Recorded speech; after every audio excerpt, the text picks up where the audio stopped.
Baghdadi का आता है तो आप इरशाद फरमाते हैं कि लोगों को अल्लाह के प्यारों का, अल्लाह के वलियों का जिक्र करके सुनाया करो। क्यों? अल्लाह के वलियों के जिक्र से ईमान ताज़ा हो जाते हैं। तो हुजूर गौसे पाक आपके वाला से हाज़री पेश करनी है। मैंने तसलसुल कलाम के लिए दुराने खुतबा अल्लाह की लारैब किताब में से एक आया मुक़द्दसा तिलावत करने का शर्फ़े अज़ीमा हासिल किया। अल्लाह इरशाद फरमाता है, कुंतुम खैरा उम्मतिन, तुम बेहतरीन, तुम अफजल, तुम आला उम्मत हो, उखरिजत लिन्नासी, और तुम्हें अल्लाह ने लोगों की हदायत के लिए निकाला है। देखें, ये अल्लाह का बड़ा अजीम करम है। हमने कभी हमें हर चीज़ घर में बैठे बिठाए मिल गई है। हम तो मुसलमानों के घर में पैदा हुए हैं, हमें इस्लाम की कदर नहीं है। हमें इस बात की कदर नहीं है कि हम किस नबी की उम्मत में पैदा हुए हैं। तो अल्लाह का करम है कि अल्लाह ने हमें उस अफजल व आला नबी की उम्मत में पैदा फरमाया है जिसके उम्मती होने की दुआएं अल्लाह के पैगंबरों ने भी की हैं। उस आला नबी की उम्मत में हमें अल्लाह ने गुलामी का, हुजूर का कलमा पढ़ने का शर्फ नसीब फरमाया है। और ये बहुत बड़ा शर्फ अजीम है। और ये इस उम्मत का ही ये तुर्रा इम्तियाज है कि इस उम्मत को अल्लाह ने नबी दिया है तो नबियों का इमाम दिया है, दीन दिया है तो दीनों का इमाम दिया है, और इन्हें किताब दी है तो किताबों से अफजल व आला कुरान अता फरमाया है। अल्लाह ने इस उम्मत के वलियों को अगर बनाया है तो सारी उम्मत के वलियों से अफजल व आला बनाया है। नबी इरशाद फरमाते हैं सल्लल्लाहु अलैहि वसल्लम, मेरे आका मेरे हुजूर करीम ने इरशाद फरमाया कि मेरी उम्मत के वली, इनसे वो करामतें जाहिर होंगी जो पहली उम्मत के नबियों से मोजज़े जाहिर हुआ करते थे। अल्लाह इनकी जुबान में, अल्लाह इनके हाथ में, अल्लाह इनकी आंख में, अल्लाह इनके कदम में वो बरकतें रखेगा, वो कमालात रखेगा जो अल्लाह ने पहली उम्मत के नबियों में कमालात रखे थे। हाँ, ये तो सच है कि ये नबी नहीं होंगे, होंगे वली। नबी का रुतबा वली से अफजल होता है, लेकिन ये इस उम्मत का इम्तियाज है, इस उम्मत के औलिया का इम्तियाज है कि अल्लाह तबारक व तआला ने इस उम्मत को नबी दिया तो नबियों का इमाम दिया, इस उम्मत के वलियों को बनाया तो पहली वलियों की उम्मत का इमाम बनाया, पहले नबियों की उम्मत का इमाम बनाया। अल्लाह अकबर। नबी करीम अलैहिस्सलातु वस्सलाम की उम्मत हम हैं, और इस उम्मत को भी अल्लाह ने सारी उम्मतों से अफजल वाला बनाया है। हुजूर ने जाल फरमाया, हम बेसत के एतबार से सबसे आखिर में है, यानी मेरे नबी तमाम नबियों के बाद आए। जाहिर बात है आपकी फिर उम्मत भी बाद में है। सबसे आखिरी उम्मत हम है, सबसे आखिरी नबी हमारे नबी हैं। हुजूर ताजदारे खत्मे नबूवत बन के आए हैं। अब जो भी नया कोई नबूवत का दावा करेगा, मेरे हुजूर इरशाद फरमाते हैं वो नबी नहीं होगा, वो झूठा होगा, वो कज़्ज़ाब होगा। वो चाहे मिर्जा गुलाम अहमद कादियानी हो या कोई मुख्तार सख्फी हो या कोई भी बंदा हो, वो कज़्ज़ाब हो सकता है, वो नबी नहीं हो सकता, क्योंकि अल्लाह ने आखिरी नबी में आमना के लाल को बनाकर भेजा। मुझ पे हत्मे नबूवत खत्म कर दी है, नबूवत मुझ पे। और ये हमारे ईमान का एक जुज है कि हम इस बात को अपना अकीदा बनाएं, और ये हमारा अकीदा है, ईमान की बका है इसमें कि हमारे नबी आखिरी नबी हैं। हुजूर के बाद कोई नबी सच्चा आ सकता नहीं है। हज़रत ईसा अलैहिस्सलाम भी आएंगे वो पहले अपनी नबूवत कर गए हैं, लेकिन हुजूर की वो आसमानों से उतरेंगे, जरूर उतरेंगे जब हज़रत इमाम महदी भी आए होंगे, लेकिन वो उस वक्त नबी बन कर नहीं, मेरे रसूल के उम्मती बन के आएंगे, गुलाम बन के आएंगे। मोहब्बत से कहें सुभान अल्लाह। तो इससे मेरे रसूल की नबूवत पे कोई ऐसा अर्फ नहीं आता कि अब हजरत ईसा आ गए तो हुजूर आखिरी नबी नहीं रहे हैं, नहीं, ऐसी बात नहीं। हजरत ईसा अपना दौर पहले गुजार चुके हैं, वो आएंगे आसमान से उतरेंगे नीचे, लेकिन वो नबी बन के नहीं उतरेंगे, वो भी रसूलुल्लाह के उम्मती बन के उतरेंगे, खुद भी मेरे कमली वाले का कलमा पढ़ेंगे, लोगों को भी कमली वाले के कलमे की तलकीन करेंगे। तो नबी भी अफजल, उम्मत भी अफजल। हुजूर ने फरमाया हम आहर में आए हैं, लेकिन जब जन्नत में जाने की बात होगी तो दिन माशर के 120 टोटल सफ़े होंगी, 120 सफ़े, जिनमें से 80 सफ़े मैं मोहम्मद अरबी के गुलामों की होंगी, 40 सफ़े बाकी जो बच गई हैं वो 1.25 लाख जो पैगंबर पहले गुजर गए हैं उनकी होंगी, और 80 सफ़े मैं कमली वाले की होंगी। जरा अंदाजा लगाए ना कि दिन माशर में जिसके इतने गुलाम होंगे, फिर तो कहा जाएगा ना आज भी हुकूमत मुस्तफा की है, कल भी जो गुजरी है वो हुकूमत मुस्तफा की थी। अल्लाह अकबर। तो नबी पाक की शाह फरमाएं जब हम आएंगे तो आवाज लगाने वाला आवाज लगाएगा, रस्ते छोड़ दो, रस्ते छोड़ दो, सफ़े हटा दी जाएंगी, रास्ता बना दिया जाएगा, हम आएंगे, हम गुजरेंगे। और मेरे हुजूर फरमाते हैं हम दुनिया में आहर में आए हैं, लेकिन रब की जन्नत में हम सबसे पहले जाने वाले होंगे। कहें सुभान अल्लाह। अल्लाह की जन्नत में सबसे पहले हुजूर फरमाते हैं मैं कमली वाला जाऊंगा, और उम्मतों में से सबसे पहले मैं कमली वाले की गुलाम उम्मत कलमा पढ़ने वाले जाएंगे। जी हुजूर के गुलाम जाएंगे। तो इस उम्मत में अल्लाह ने जो औलिया को शान दी है वो बहुत आला शान है, बहुत ऊंची शान है कि हजरत मौला कायनात, क्या नाम बोला जी, सारे बोले हजरत मौला कायनात वलियों के इमाम है। अली पाक की मोहर लगती है तो बंदा वली बनता है, अली पाक की मोहर लगती है बंदा वली बनता है। मौला कायनात के मुतल्लक हजरत मुजद्दद अल-अफसानी रहमतुल्लाह तआला अलैह शेख अहमद सरंदी आप अपने मकतूबात में इरशाद फरमाते हैं कि अल्लाह ने हमारे पीर अली को वो आला, वो ऊंचा रुतबा अता फरमाया है कि पहली उम्मत में भी जितने वली बने हैं अली ने मोहर लगाई थी, वो बने थे, और इस उम्मत में तासुबे क़यामत जितने वली बनेंगे अली की मोहर लगेगी, वली बनेंगे। अब सुनियो, अपने मुकद्दर पे नाज करो, खुदा की कसम बड़े फिरके हैं, बड़े तड़े बन चुके हैं, दुआ करें हम हुजूर की गुलामी में एक हो जाएं, लेकिन नाज करो। जितने भी वली हैं, जितने भी दरबार हैं, जितने भी बुजुर्ग गुजरे हैं, मोइनुद्दीन चिश्ती अजमेरी रहमतुल्लाह, हाजा बख्तियार काकी, हजरत दाता अली हजवेरी, माशाअल्लाह, अल्लाह अकबर, पीर मेहर अली शाह सरकार, ये पाकिस्तान में जितने भी आस्थाने, पीर सयाल, बेरा शरीफ वाले, बोकन शरीफ वाले, दड़वा शरीफ वाले, वो रनमल शरीफ वाले, नौशो पाक, जितने भी गुजरे हैं सारे के सारे आले सुन्नत हैं। ये इस उम्मत और इस हमारे मसलक में औलिया की जमात का होना और वलियों का होना ही हमारे मसलक में ये इस बात की दलील है। कल भी यही तड़ा सच्चा था, आज भी यही तड़ा सच्चा है, और दिन माशर के भी मौलवी इसी तड़े का पड़ेगा जिस तड़े की क़यादत अल्लाह के वली कर रहे होंगे। तो ये हमारी हकानी की दलील है। अब जरा गौर करें ना, अली पाक का ये कितना प्यार वाला तड़ा है। अली मोहर लगाते हैं तो बंदा वली बनता है। अल्लाह अकबर। अली पाक ने बाहर किधरे मोहर लाई नहीं, जितनियां भी मोहरा मौला अली ने लाइया ने सुन्नियां भी चिलाइया ने, हाँ आले सुन्नत में लगाई हैं। तो मैं अपने मसले की बात कर रहा हूँ, अपने घर में बैठ के कर रहा हूँ, मुझे किसी पे कीचड़ उछालने की जरूरत नहीं है। हम तब किसी को बुरा भला कहें जब हमारे पास दलील ना हो, हमारे पास बात ना हो। साढ़े को अपना सौदा ही नहीं मुकदा। उचिया को जुबान अल्लाह। पाक नबी के गुलामों, ये हमारी अजमत है, ये हमारी हकानियत है, ये हमारी सच्चाई है कि ता सुबह क़यामत वो भी आले सुन्नत में से होंगे।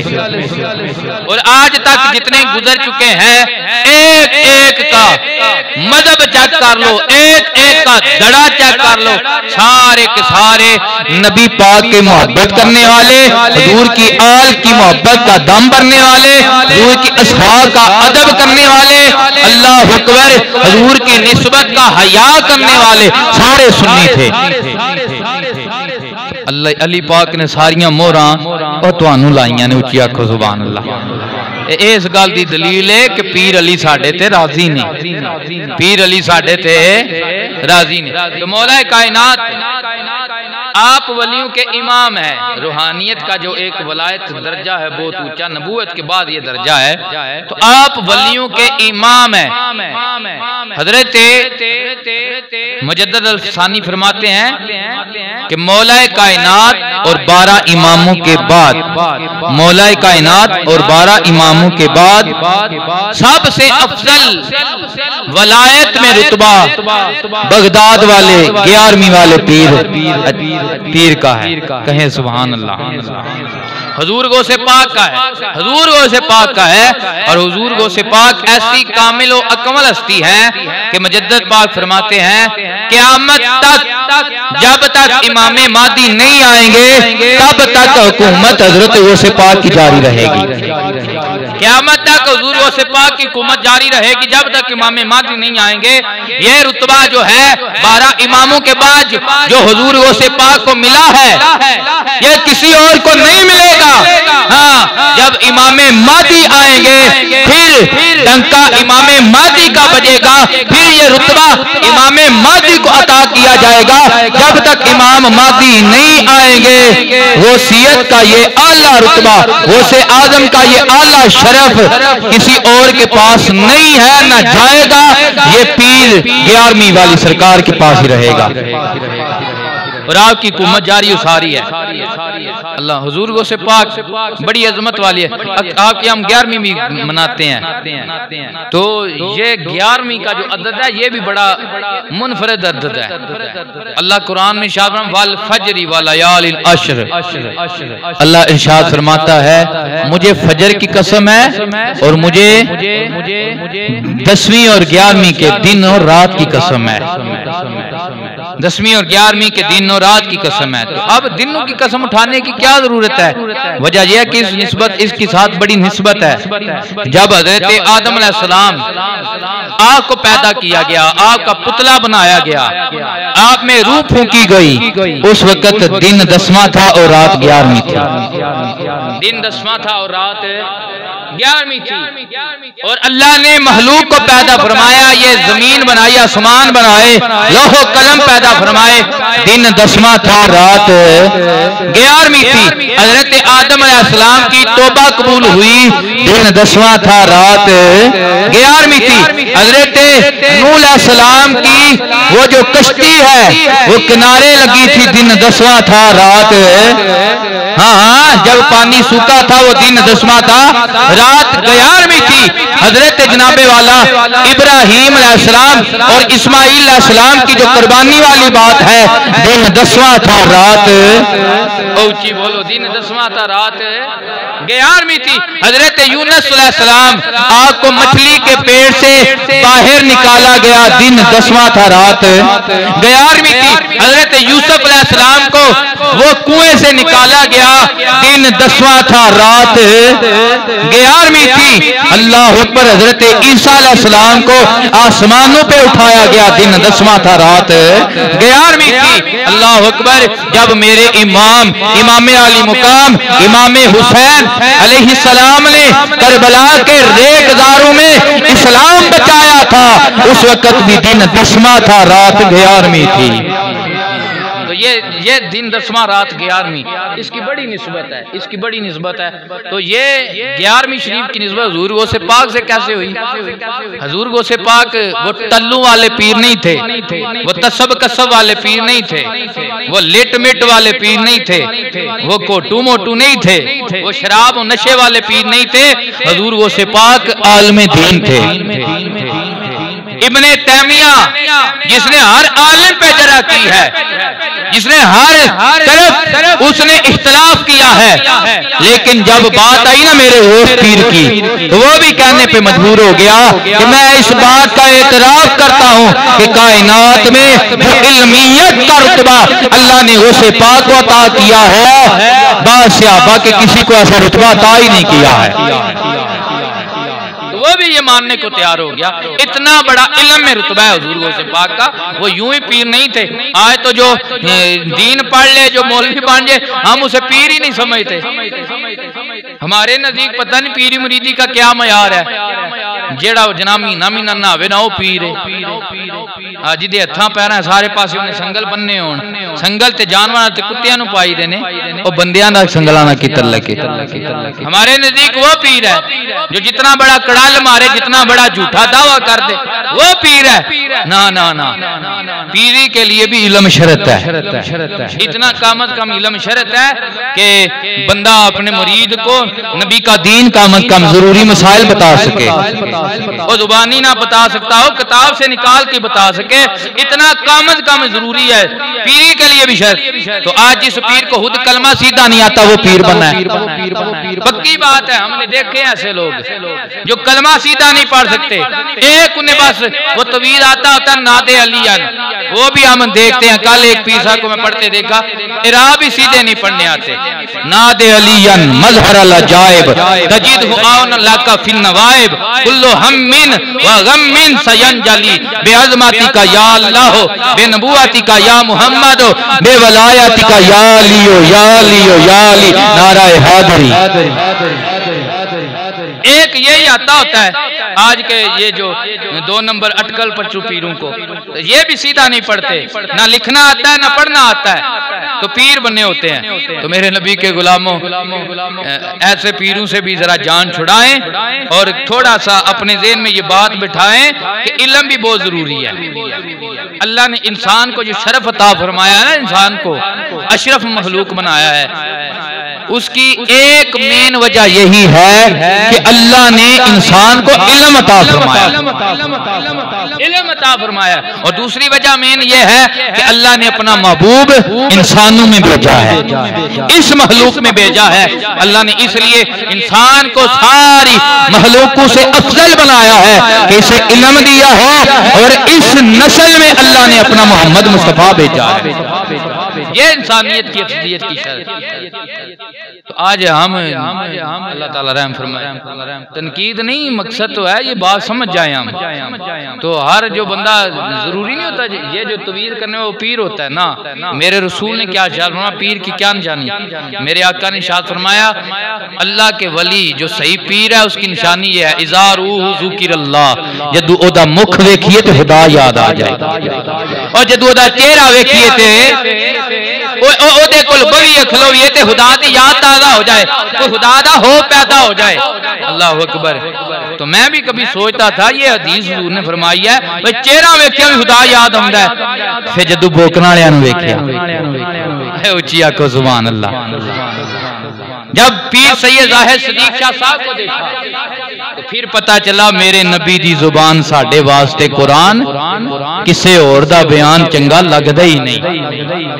देखा तो फिर पता चलता है, उनके पास बैठने से पता चलता है कि भाई हम कितने गाफिल हो चुके हैं, हम कितने दुनिया की तरफ चल पड़े हैं, हम कितने दीन से दूर हो चुके हैं। उनके पास सोबत, इसलिए कहते हैं सोबत साले तुरा साले कुनांद, सोबत ताले तुरा ताले कुनांद। अल्लाह के नेक बंदू की सोबत नेक बना देती है, बुरू की सोबत बुरा बना देती है। और ये भी फरमाया गया कि नेकू की जो सोबत है 100 साला वो इबादत जो तूने रियाकारी से पाक रहकर की है उससे भी अफजल 1 मिनट की सोबत है। अल्लाह के वली की 1 मिनट की सोबत उससे भी अफजल। ये बातें समझने वाली हैं। तो हुजूर गौस पाक की शान क्या है मैंने बयान की। हजरत मुजद्दिद अल-अफ़सानी फरमाते हैं कि हजरत मौला कायनात और 12 इमाम उनके बाद जो अफजल रुतबा मिला है हुजूर गौस पाक को मिला है। किसको मिला है? और ये हुजूर की गौसियत, हुजूर की ये कुतुबियत, हुजूर गौस पाक की, ये उस वक्त तक जारी रहेगी जब तक इमाम मादी नहीं आएंगे। इमाम मादी के आने तक हुजूर गौस पाक का डंका बजेगा, हुजूर गौस पाक का नाम चलेगा। हाँ, वही बंदा वली बनेगा जिसे हुजूर गौस पाक इसकी तस्दीक फरमाएंगे। जब इमाम मादी आएंगे तो फिर ये रुतबा इमाम मादी की तरफ कन्वर्ट हो जाएगा। और ये रुतबा चला भी सईदों से था, रुकेगा भी सईदों में। अतः हुजूर गौस पाक भी याद रखना, ये कोई आम नहीं है, ये वो सैयद है जो बाप की तरफ से इमाम हसन की औलाद है, माँ की तरफ से इमाम हुसैन की औलाद है। बाप की तरफ से इमाम हसन की औलाद, माँ की तरफ से इमाम हुसैन की औलाद है हुजूर गौस पाक। और आपसे किसी ने सवाल किया, या हजरत ये वसीयत का इतना बड़ा रुतबा अता फरमाया, वैसे आप वहबी वली थे, यानी कि कुख के वली थे, लेकिन आजिज़ी देखें और उम्मत को दरस देना था ना। किसी ने पूछा, या हजरत इतना बड़ा ये कुतुबियत गौसियत का रुतबा पाया है, ये कैसे मिला है? आपने अपने कसीदा में शाह फरमाया, दरस्तुल इल्मा हत्ता सिरतु कुतुबा, फरमाया मैं नाने का दीन पढ़ता रहा, अल्लाह ने मुझे कुतुब का रुतबा अता फरमाया। मैं नाने का दीन पढ़ता रहा, अल्लाह ने मुझे कुतुबियत का रुतबा अता फरमा दिया। तो ये दीन पढ़ने से, इल्म पढ़ने से, इसमें अल्लाह ने मार्फत रखी है। इसलिए इल्म की वैल्यू भी है, क्योंकि इल्म जो है खुदा की पहचान करवाता है। इल्म नबी पाक अलैहिस्सलाम की अजमत की पहचान करवाता है। जब अल्लाह की मार्फत मिल जाए, रसूलुल्लाह की अजमत बंदा जितनी समझता जाए और मानता जाए, अल्लाह उतना उसे अपना प्यारा बना लेता है। दरस्तुल इल्म हत्ता सिरतु कुतुबा, और कौन सा रुतबा पाया इल्म पढ़ के? फरमाते हैं, लो अलकैतु सिर्री फौकल जिबाल लदुक्कत, अल्लाह ने मुझे वो जलाल वाला रुतबा दिया है, अगर मैं अपनी वलायत के इसरार पहाड़ों पे नाज़िल करूं तो पत्थर के पहाड़ भी रेज़ा रेज़ा हो जाएं। लो अलकैतु सिर्री फौकन नारे लबारेदात, और अगर मैं अपनी वसीयत और कुतुबियत के इसरार आग पे नाज़िल करूं तो आग भी ठंडी हो जाए, आग में जलाने की कुव्वत खत्म हो जाए। लो अलकैतु सिर्री फौकल मय्यत लकाम बिकुदरतिल्लाह, और अगर मैं अपनी वसीयत, अपनी वलायत के इसरार मुर्दे पे नाज़िल करूं तो मुर्दा भी जिंदा हो जाए, मुर्दा भी उठ के खड़ा हो जाए। तो आपने अक्सर सुनी होगी ये बात। एक दिन हुजूर गौस पाक आपकी खिदमत में चंद मुरीद ही नाज़िर हुए, बड़े परेशान है। फरमाया, है परेशानी की वजह क्या है? अर्ज करने लगे, हुजूर ये एक यहूदी है, ईसाई है एक, उसने अपना बाजार गर्म किया हुआ है, उसे एक ही तकरीर आती है कि मेरा नबी अफजल है, मेरा नबी अफजल है, हमारा ईसा अफजल है। दलील ये देता है कि हमारे ईसा ने मुर्दे जिंदा किए हैं, तुम्हारे नबी ने किए हैं। अल्लाह हुजूर गौस पाक ने जब ये सुना, अब नबी की इज्जत की बात थी, रसूलुल्लाह की इज्जत की बात थी, नाना की इज्जत की बात थी, तो हजरत गौस पाक घर बैठे नहीं रहे, उठ के उसके पेड़ में चले गए। हुजूर गौस पाक उसके पास आए, फरमाया क्या कहता है? कहने लगा मेरा नबी अफजल है। हुजूर गौस पाक ने फरमाया वजह क्या है, तेरे पास दलील क्या है? कहने लगा मेरे नबी ने मुर्दे जिंदा किए हैं, आपके नबी ने मुर्दे जिंदा नहीं किए हैं। हुजूर गौस पाक ने फरमाया वो ये काम तो नबी के गुलाम भी कर लेते हैं, ये काम तो नबी के गुलाम भी कर लेते हैं, तू कहता है मुर्दे जिंदा करने की बात। आज कब्रिस्तान में चलते हैं, जहाँ पे जिस कब्र वाले पे हाथ रखेगा मैं उसे जिंदा करके दिखलाऊंगा।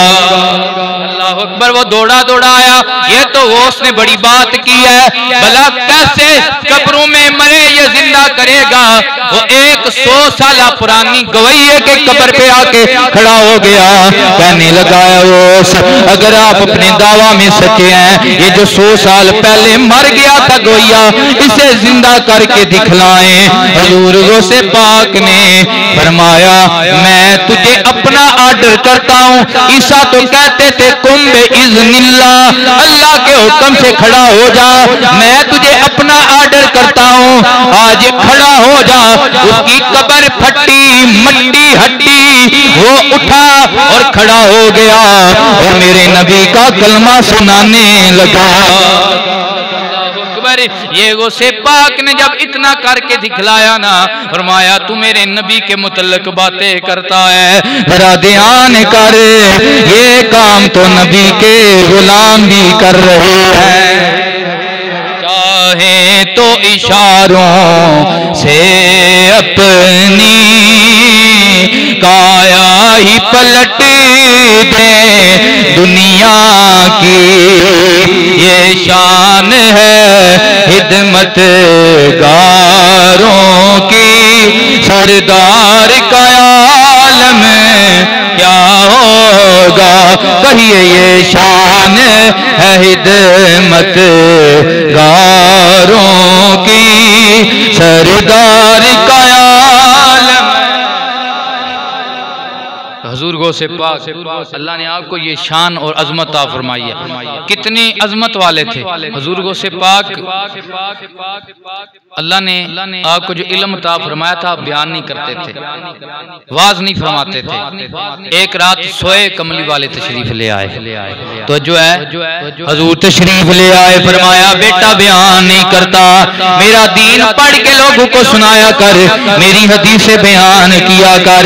हुजूर गौसे पाक ने आगे उज़र पेश किया, मेरे नाना हुजूर मैं अजमी हूँ, ये अरबी है, मैं इनमें कैसे बयान करूंगा। अल्लाह अकबर। हुजूर गौसे पाक ने फरमाया, जब इतना अर्ज किया ना, नबी पाक अलैहिस्सलातु वस्सलाम ने फरमाया, ऐ मेरे बेटा अपना मुंह खोल ले। कहते हैं मैंने मुंह खोला, नबी करीम अलैहिस्सलातु वस्सलाम ने अपना वो लुआबे दहन जो जनाबे वाला हजरत कतादा की कटे हुए ढीले पे लगे, अल्लाह उसमें पहले से भी ज्यादा बिनाई अता फरमा दे। ओ नबी का लुआबे दान जो खारे खूह में जाए, अल्लाह शहर से मीठा बना दे। ओ लुआबे दहन जो अब्दुल्ला बिन अतीक की टूटी हुई पिंडली पे लग जाए, अल्लाह ऐसी सेहतियाबी दे, अब्दुल्ला कहने पे मजबूर हो जाए, मुझे तो यूं लगता है मेरी पिंडली टूटी ही नहीं है। ओ लुआबे दहन जो मौला अली की खराब आंखों पे लग जाए, अली कहते हैं मुझ पे बड़े बड़े मौसम गुजरे हैं, बड़े बड़े हालात गुजरे हैं, लेकिन मेरे नबी ने जब से लुआब लगाया है, अली की आंख खराब नहीं हुई है। मेरे नबी पाक ने वो लुआबे दहन 7 मरतबा हुजूर गौसे पाक के मुंह में दाखिल किया। कहते हैं दूसरी रात सोया, मेरे बाबा अली आ गए, मौला अली आ गए, फरमाया बेटा बयान नहीं करता। मैंने वही उधर पेश किया, बाबा मैं अजमी हूँ, ये सारे अरबी हैं, मैं कैसे इनमें बयान करूंगा। अली पाक ने फरमाया बेटा ये कैसी बात करता है, बाब मदीनातुल इल्म का बेटा होकर इतना माजूर अपने आप को बना रहा है, अपना मुंह खोला। कहते हैं मौला पाक ने मेरे मुंह में 6 मरतबा अपना लुआब दाखिल किया। मैंने हाथ जोड़े, अर्ज किया बाबा जानी कल नबी आए थे, नाना पाक ने 7 मरतबा लुआब मेरे मुंह में डाला है, आपने 6 मरतबा डाला है। अली पाक ने अर्ज किया वो नबी है, मैं नबी का गुलाम हूं, उम्मत को भी दरस देना है, बच्चों को भी दरस देना है, नबी तो अगे नहीं लंगीदा।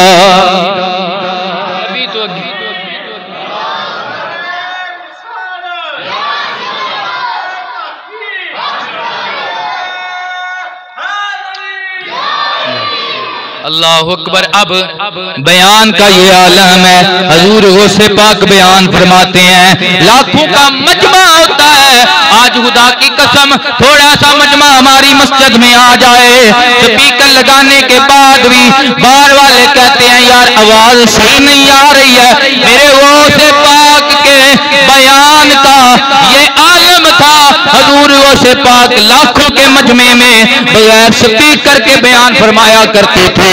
जैसे आवाज पहले बंदे के कानों दिल में सरायत कर रही होती थी, वैसे आवाज आखिरी बंदे को पहुंच रही होती। वाह क्या मर्तबा है बाला तेरा, ऊंचे ऊंचों से कदम है आला तेरा। हजूर गौसे पाक के बयान का ये आलम था। हजूर गौसे पाक जो भी एक साइल आया, एक बहुत बड़ा वक्त का आलम आया, वो दिल में सोच के आया आज मैंने फला आयत के मुतल्लिक हजूर गौसे पाक से पूछना है। कहते हैं मैं गया, आगे 11वीं की महफिल सजी है, हजूर गौसे पाक बयान फरमा रहे हैं। हजूर गौसे पाक बयान और मौजू पे चल रहा था, लेकिन जब मैं दिल में इरादा जिस आयत का लेकर बैठा ही था, इतने में हुजूर गौसे पाक ने वो मेरे दिल वाली आयत पढ़ दी। कहते हैं मुझे उसकी 12 तफसीरें आती थी। अल्लाह अकबर। हुजूर गौसे पाक ने उसकी तफसीरें बयान करना शुरू की, एक बयान की, 2 बयान की, तो मैं अपने इल्म पे नाज कर रहा था। अभी ये पीर है, ये दूसरी पे रुक जाएगा, ये तीसरी पे ठहर जाएगा। कहता है मैं हैरान रह गया, मेरी 12 पीछे रह गई थी। हुजूर गौस पाक ने उसकी 40 तफसीरें बयान कर दी। वाह क्या मर्तबा ये गौस है बाला तेरा, ऊंचे ऊंचों से कदम है आला तेरा। हुजूर गौसे पाक की इल्मियत का मयार था। दुआ करें अल्लाह वो हिरात हमें भी अता फरमाए, उनके कदमों का सदका अल्लाह हिरात हम सब को अता फरमाए। इल्म एक नूर है, इल्म एक बहुत बड़ी दौलत है। जहाँ दुनिया की दौलत की इंतहा होती है, वहाँ से इल्म की दौलत की इब्तदा होती है। पाक नबी अलैहिस्सलातु वस्सलाम के गुलामों, हजूर गौसे पाक की क्या ही शान है। हजूर गौसे पाक की आखिरी बात बयान करना चाहता हूँ। हजूर गौसे पाक बयान फरमा रहे हैं कि आपके एक मुरीद थे, नाम अली बिन हैती है। क्या नाम है? सारे बोले क्या नाम है? अली बिन हैती नाम है। वो अली बिन हैती सामने बैठे हुए हैं, उनकी आंख लग गई है। आंख लग गई जिवें बंदा जुम्मिया च सौ जाता है। जेड़े सुते हो आखो सुभान अल्लाह, हूं जागे भी एक बारी बोलो सुभान अल्लाह। जुम्मे ते नींदर आमदी है क्योंकि 4 जी होते गनूदगी तस्कीन, तो वो सो गए, बैठे बैठे सो गए और हुजूर गौसे पाक के सामने बैठे हुए थे। हुजूर गौसे पाक मिंबर से उतरे, उनके सर के पास आके हुजूर गौसे पाक यूं हाथ बांध के खड़े हो गए। थोड़ी देर के बाद उनकी जब आंख खुली, क्या देखा? मेरे पीरो मुर्शद मिंबर से उतर कर मेरे सर पे खड़े हैं और बड़े मुअद्दबाना अंदाज में खड़े हैं। अभी आंख खुली ही थी, मेरे गौस ने फरमाया अली बिन हैती दस नबी प्यावे ना सैं। अली बिन हैती बता क्या कर रहा था? कहने लगे ए बाबा गौस पाक, मैं आपकी तकरीर सुन रहा था, ऐसा सुकून तारी हुआ कि मुझ पे ऊंग आ गई। इधर आंख लगी थी, उधर नबी तशरीफ ले आए थे। इधर आंख लगी थी, उधर नबी तशरीफ ले आए थे। हजूर गौस पाक ने फरमाया ओए तू तो सो के देख रहा है, मैं अपने नबी को जागती आंख से देख रहा हूं। जिन्नाते करम होंदे सरकार मुहम्मद दे, और रज रज के कर देने दीदार मोहम्मद। तो ये आपकी इल्म का ये मैंने पूछा कि या नबी अल्लाह आप आज जुम्मे के खुतबे में हैर से आए? फरमाया बेटा आज मैं तेरा बयान सुनने आया हूँ, बेटा आज मैं तेरा बयान सुनने आया हूँ। तो ये हुजूर अता भी करते हैं, फिर देखते भी हैं कि मैं रंग चाड़िया मेरे उम्मती नूं लगदा क्यों वजह। ऊंची आखो सुभान अल्लाह। दुआ है अल्लाह हुजूर गौसे पाक की बड़ी शानें, बड़ी अज़मतें हैं, अल्लाह हमें आपका मुअद्दब रखे। वाहिर दावाना अनिल हम्दुलिल्लाहि रब्बिल आलमीन।